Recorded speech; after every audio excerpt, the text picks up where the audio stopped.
বন্দী ও ক্ষতিগ্রস্তদের জন্য ১,৩৫৯টি আশ্রয়কেন্দ্র খোলা হয়েছে।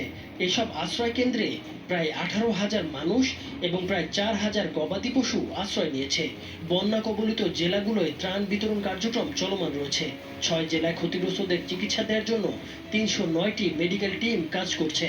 বন্যা কবলিত সব জেলায় মোবাইল নেটওয়ার্ক চালু রাখার পাশাপাশি দ্রুত টাওয়ার মেরামতের জন্য নিজেদের সব দপ্তর ও সংস্থার কর্মকর্তা কর্মচারীদের ছুটি বাতিল করেছে সরকারের ডাক ও টেলিযোগাযোগ বিভাগ।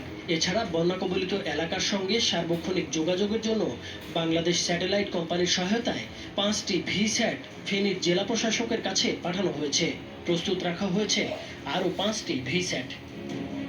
আবহাওয়া সংস্থাগুলো জানিয়েছে, আগামী 24 ঘন্টায় দেশের উত্তর পূর্বাঞ্চল ও এর কাছাকাছি উজানে ভারী বৃষ্টিপাতের প্রবণতা কমে আসতে পারে।